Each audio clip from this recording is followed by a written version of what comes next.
Hello दोस्तों, स्वागत है आपका हमारे official YouTube channel SK jobs Gyan में। तो दोस्तों, आज की वीडियो में हम बात करने वाले हैं professional examination board Bhopal Madhya Pradesh के द्वारा पुलिस कांस्टेबल रिक्वायरमेंट निकाली गई है।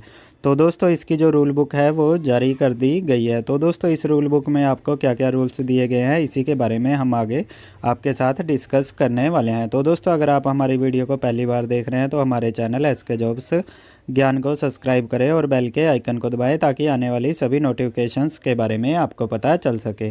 तो दोस्तों, इसको डाउनलोड करने के लिए आपको प्रोफेशनल एग्जामिनेशन बोर्ड की ऑफिशियल वेबसाइट ओपन करनी होगी, जहां पर आपको ये नोटिफिकेशन दिखाई देगी। तो दोस्तों, आपने यहां पर रूल बुक पर क्लिक करना है। तो दोस्तों, जैसे ही आप इस पर क्लिक करोगे तो आपके सामने इसकी रूल बुक डाउनलोड होकर ओपन हो जाएगी। तो दोस्तों, ये professional examination board Bhopal Madhya Pradesh के द्वारा ये वैकेंसी निकाली गई है। तो दोस्तों, इसका जो ऑनलाइन आवेदन करने की स्टार्टिंग डेट है वो 31/12/2020 है। और दोस्तों, इसकी जो ऑनलाइन आवेदन की अंतिम तिथि है वो 14/1/2021 है। और दोस्तों, ऑनलाइन आवेदन में संशोधन करने की प्रारंभ तिथि 31/12/2020 है और इसकी ऑनलाइन आवेदन में संशोधन करने की अंतिम तिथि 19/1/2021 दी गई है। तो दोस्तों, इसके बाद बात करते हैं इसका जो आपका परीक्षा शुल्क लगेगा उसके बारे में। तो दोस्तों, इसमें जनरल कैटेगरी के लिए इसमें 2 प्रश्न पत्रों के लिए आपको 800 रुपये पे करने पड़ेंगे और 1 प्रश्न पत्र के लिए 600 रुपये आपको पे करने पड़ेंगे।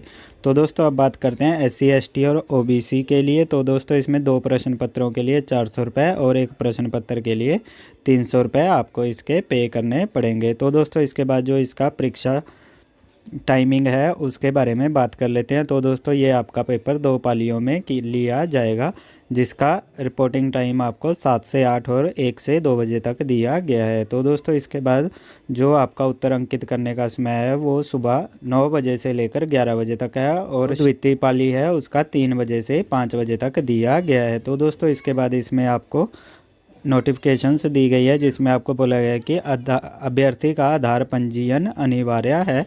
बोर्ड द्वारा आयोजित परीक्षाओं में मूल फोटो युक्त पहचान पत्र लाना अनिवार्य होगा। मूल फोटो युक्त पहचान पत्र के रूप में अभ्यर्थी मतदाता पहचान पत्र, पैन कार्ड, आधार कार्ड, ड्राइविंग लाइसेंस या पासपोर्ट में से कोई एक को चयनित कर सकता है। तो दोस्तों, इसके बाद इसमें आपको और भी रूल्स दिए गए हैं, तो आप इसे अच्छी तरह पढ़ सकते हैं। दोस्तों, इसके बाद इसमें आपको विषय सूची दी गई है, जिसमें आपको बताया गया है कि कौन से पेज पर आपको क्या जानकारी मिल सकती है। तो दोस्तों, यहाँ से आप इसे पढ़ सकते हैं।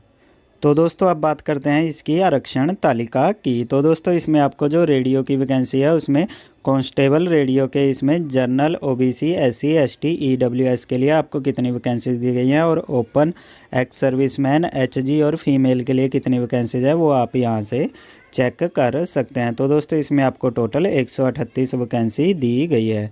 तो दोस्तों, इसके बाद जो अदर देन रेडियो है उसमें आपको कांस्टेबल GD के लिए जनरल, OBC, SC ST और EWS के लिए कितनी वैकेंसीज दी गई है और ओपन में कितनी है, एक्स सर्विसमैन के लिए कितनी है, HG के लिए कितनी है, फीमेल्स के लिए कितनी दी गई है वो भी इसमें आप चेक कर सकते हैं। तो दोस्तों, इसमें टोटल आपको 3862 वैकेंसीज़ दी गई हैं। तो दोस्तों, ये लगभग 4000 के करीब आपको इसमें वैकेंसीज़ दी गई हैं। तो दोस्तों, आप इसे ऑनलाइन अप्लाई कर सकते हैं। तो दोस्तों, इसके बाद आरक्षण GD पदों का वर्गीकरण निम्नानुसार है। तो दोस्तों, यहाँ पर भी आपको GD की general, OBC, SC ST EWS के लिए कितनी वैकेंसीज दी गई हैं वो आप यहाँ से चेक कर सकते हैं। तो दोस्तों, इसके बाद इसमें जो नागरिकता है उस स्थायी निवासी के संबंध में आपको इसमें जो नोटिफिकेशन दी गई है उसमें पद पर नियुक्त के लिए उम्मीदवार को भारत का नागरिक होना चाहिए। किसी ऐसे उम्मीदवार को जिसके मामले में पात्रता का प्रमाण पत्र आवश्यक हो, इस बात के अध्याधीन अंतिम रूप से नियुक्त किया जा सकेगा कि राज्य शासन द्वारा उसके पक्ष में आवश्यक प्रमाण पत्र अतः जारी कर दिया जाए। इसके बाद इसमें आपको और भी कई नोटिफिकेशंस दी गई हैं, तो आप इसे डाउनलोड कर अच्छी तरह पढ़ सकते हैं।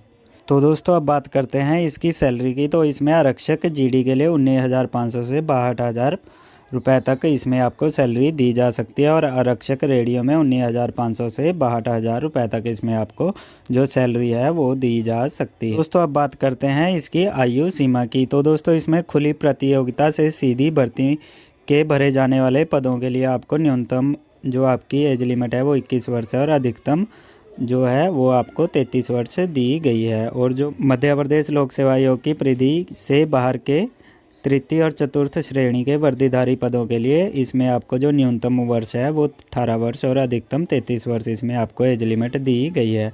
और जो इसमें फीमेल कैंडिडेट हैं उनके लिए 21 वर्ष से 38 वर्ष इसमें अधिकतम आयु दी गई है। और इसमें आरक्षित वर्ग, अनुसूचित जाति, अनुसूचित जनजाति, अन्य पिछड़ा वर्ग में आपको 5 साल की छूट दी जाएगी। मध्य प्रदेश के बाहर के हैं उनके लिए प्रदेश से बाहर के अभ्यर्थी को किसी भी स्थिति में अधिकतम आयु सीमा में छूट प्राप्त नहीं होगी। तो दोस्तों ये जो आपकी इसमें आयु सीमा में छूट है ये सिर्फ मध्य प्रदेश निवासियों के लिए ही दी गई है।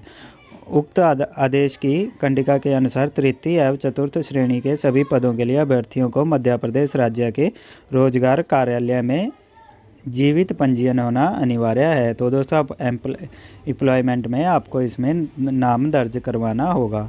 तो दोस्तों इसके बाद इसमें आपको उच्चतर आयु सीमा में सामान्य छूट जो दी जाएगी वो अनुसूचित जाति, अनुसूचित जनजाति, अन्य पिछड़ा वर्ग के अभ्यर्थियों को अधिकतम आयु सीमा में 5 वर्ष की छूट प्राप्त होगी तथा इस जाति के अभ्यर्थी की आयु 1 अगस्त 2000 को 18 वर्ष से कम एवं 38 से अधिक नहीं होनी चाहिए। तो दोस्तों ये सिर्फ मध्य प्रदेश निवासियों के लिए, बाहर जो भी मध्य प्रदेश से बाहर के अभ्यर्थी इस पोस्ट के लिए अप्लाई करना चाहते हैं उनके लिए SC ST OBC में कोई भी छूट नहीं दी जाएगी।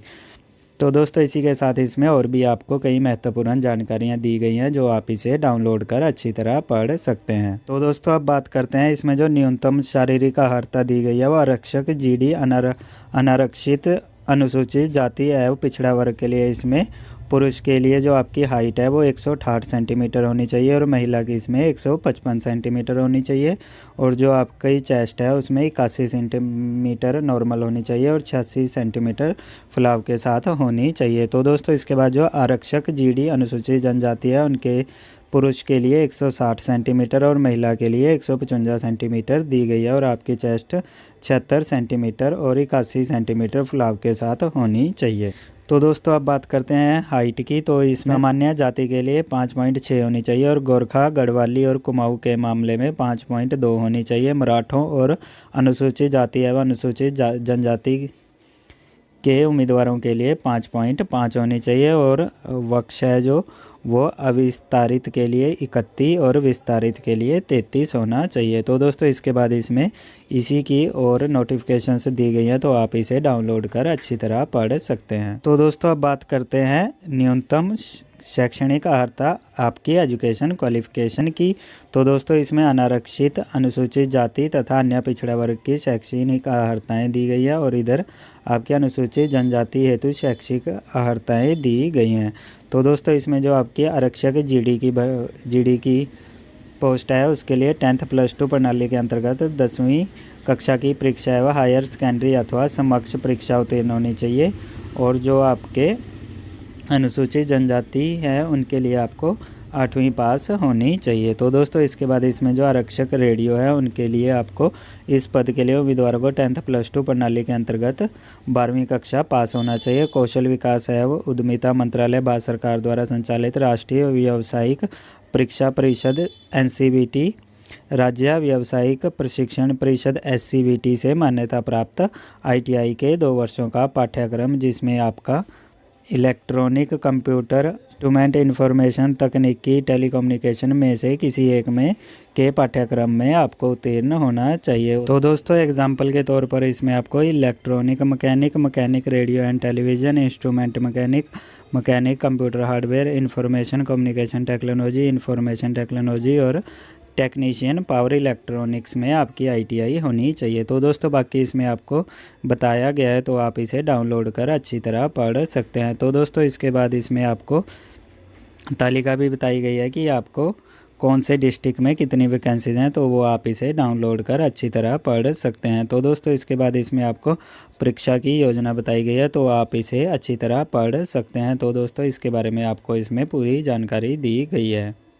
तो दोस्तों वीडियो को ज़्यादा लंबा ना करते हुए इसकी जो रोल बुक का लिंक है वो मैं आपको वीडियो के डिस्क्रिप्शन में दे दूंगा, आप वहां से इसे डाउनलोड कर इसके बारे में और जानकारी ले सकते हैं। तो दोस्तों अगर आपको हमारी ये वीडियो अच्छी लगी है तो हमारे चैनल SK जॉब्स ज्ञान को सब्सक्राइब करें और बेल के आइकन को दबाएं ताकि आने वाली सभी नोटिफिकेशंस के बारे में आपको पता चल सके। धन्यवाद दोस्तों, जय हिंद जय भारत।